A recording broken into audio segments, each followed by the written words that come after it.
underway. All right, Congressman Honda, first of all, you got a terrific amount of applause when you first walked out there. What did that feel like?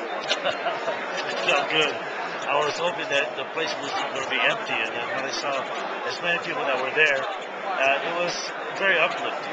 Are you talking about being here from California, a state that obviously traditionally is carried by the Democratic Party, and about trying to unify this party tonight? Will Hillary Clinton's speech do that, you think?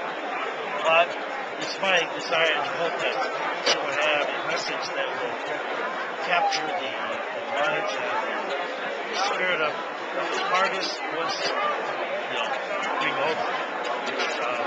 Her supporters, the loyalists, went through the grieving process. One of the hardest was to get through the grieving process. And hopefully tonight that she talks to them and say, we're family, we're children together. Regardless of the outcome of the past, we have to look to the future for our country. We're Democrats.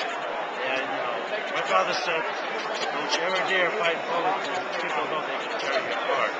This is the example. Leaving here is unified country.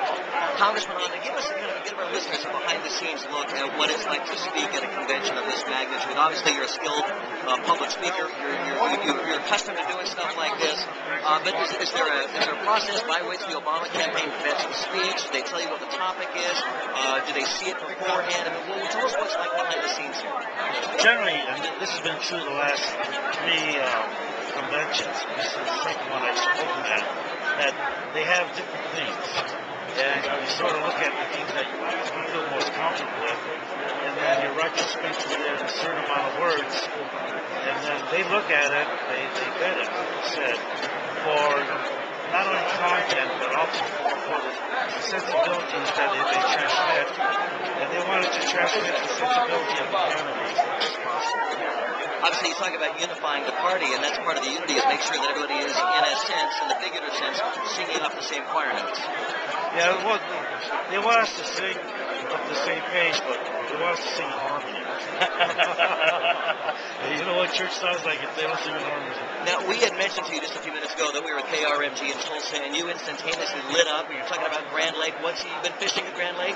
I hang out with the Democratic Party and the labor folks and the tribes from Oklahoma, and it's like a family. I go there. I went there about 2 years ago, and I haven't stopped going. And folks like Jack and Sally and Frazier, they have a home by Grand Lake. And the wife said, I don't care about fishing.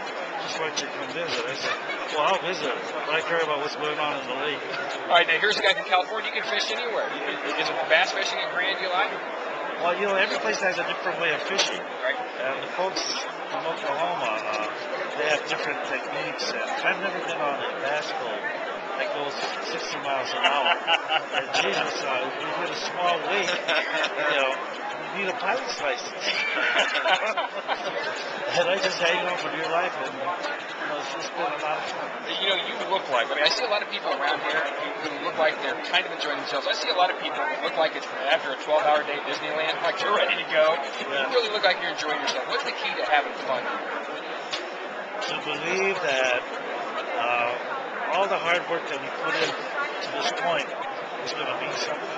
And I also appreciate the staff that's worked hard to put this whole conference together. It's not easy to put a large convention, especially in this time of our country where security is so tight. So the security here is tighter than a beaver's blood, man.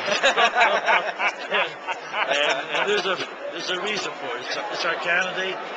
There's that sense of we need to keep everybody secure, but then we wanted to make it as open as possible. One of the chores I had was to make sure that the ethnic media and the specialty media, radio, TV has a place where they can interact with people and keep it as open as possible. California Democratic Congressman Mike Honda. Mike, thank you so much for joining us. We sure appreciate it. Thank you. And to the state of OK, you're okay. Thank you.